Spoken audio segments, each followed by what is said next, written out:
President. It's an honor to be here in Cherokee County. First and foremost, I bring you greetings on behalf of the chairman of the board, Leon Russell, and our president and CEO, Derek Johnson. But I'm Attorney Gerald Griggs, the 13th president of the Georgia State Conference of the NAACP. And before I go into my remarks, I want to thank all of the veterans that are here because many know and some others don't know. More than being Attorney Gerald Griggs or Elise's dad, I'm Gerald's son. And Gerald, who is buried here in Canton, Georgia, right up the street at Georgia National, was a Staff Sergeant First Class in Vietnam in the United States Army. So I want to thank all of the veterans that has helped. And so as I was riding up here with my lovely wife, Rhonda, thinking about what I would say to this unit and to all of the people in Cherokee County, I'd like to say that the state of the Georgia State Conference is very strong. Over 100 units strong, we continue to raise the bar and thrive together. And I'm supremely proud of this unit, a very young unit, but a very strong unit that continues to hold up the mantle of this great association. You know, I was just got back a few months ago from Boston, our national convention, our 114th national convention, where the chairman and the CEO both gave the same charge. And that is the NAACP is wide awake. We're not just woke, we are wide awake. And what that means is that this venerable civil rights organization has to lead the charge in social justice. And so when we have people trying to erase our Black history, trying to suppress our vote, trying to make sure that women's reproductive rights are erased, when we have people that have a hard time understanding that Georgia did not turn blue, it turned black. And we're going to keep it that way. So the charge that I want to give this unit and all of the units is I've been to more freedom funds than I can count. I've been around this state about 15 times and I love every single mile of this state. But we have 159 counties that we have to mobilize for 2024. We have to show the world that Georgia leads the country. And so the charge that I have in 2024 is that we got to get out, we got to knock on some doors, we got to talk to some people, we got to make sure that we are prepared for November. Yes. Because let's be clear, voting rights are on the ballot. Yes. Women's reproductive rights are on the ballot. Yes. Our children's education is on the ballot. Making sure that we don't go back to 1950 or 1850 is on the ballot. And so many times when I'm on the road, traveling from town to town in Georgia, people ask me, Gerald, why is the NAACP still relevant? Why is it still important?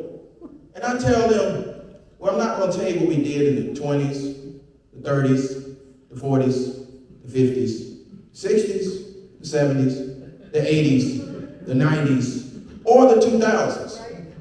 I'm going to tell you about a jogger in Scintilla Shores in Brunswick. A jogger who was just out to get some exercise. And 3 armed vigilantes decided to end his life. And I'm going to tell you about a call I got from John Perry of the Brunswick NAACP. Who said, Mr. Griggs, there was a lynching down here in Brunswick. And then I said, hold on, and make a phone call. And I called President James Woodall, and we mobilized in a way that Georgia hasn't mobilized in 60 years. And that started a great social justice awakening that I call Freedom Summer 2020. So the next time folks ask you, If the NAACP is relevant, ask them if they marched for George. Ask them if they marched for Breonna. Ask them if they ran for Ahmaud. If they did any of that, that shows that we are relevant. So I'm not talking about what Thurgood did. I'm not talking about what Fannie Lou and so many others did. I'm talking about what we did and what we are about to do. So if the country thought that 2020 and then 2021 and then 2022 were something to watch, wait till they get a load of 2024.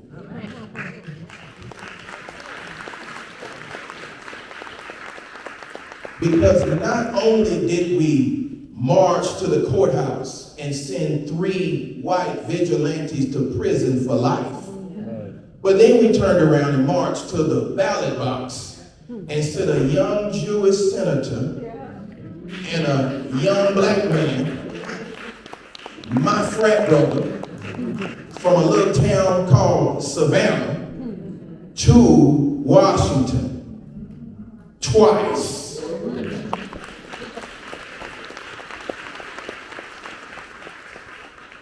And so when I think about the association, and I think about the work of units like this one, it fires me up. Y'all know, I like good trouble.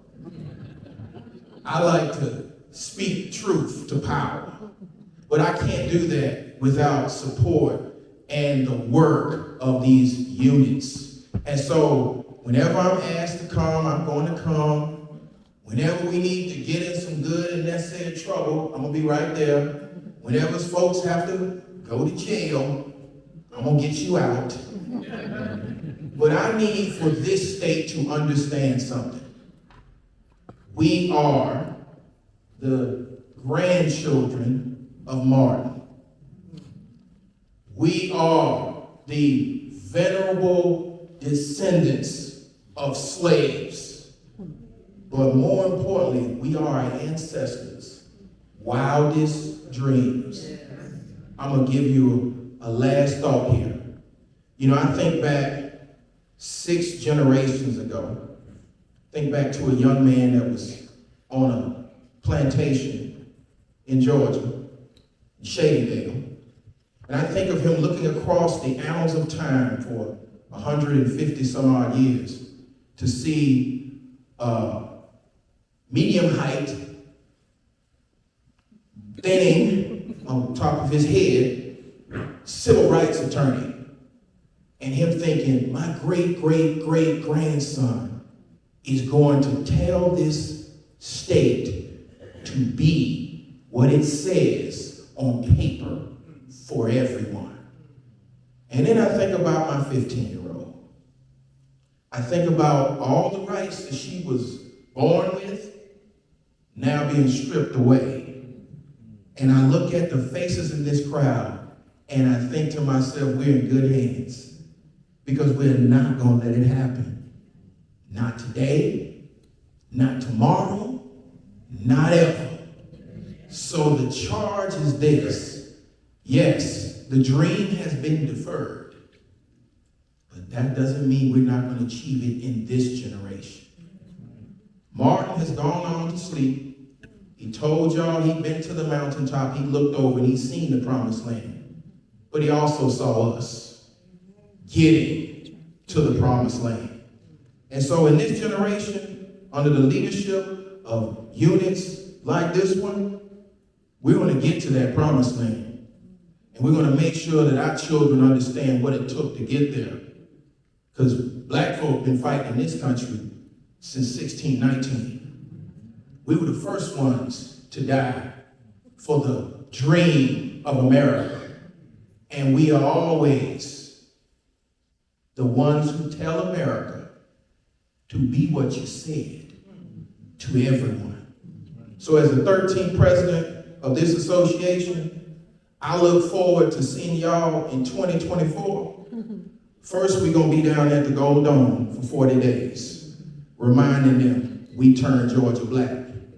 And then we're going to register voters And then we're going to turn out to the polls in numbers they've never seen before. Because my sister in the struggle said this, I believe her name is Stacey Abrams. If we overwhelm the ballot box, they can't suppress our voice. But I'm going to add something to that. If we overwhelm the ballot box, and as Bishop Jackson's probably going to tell you, and we sue the mess out of them,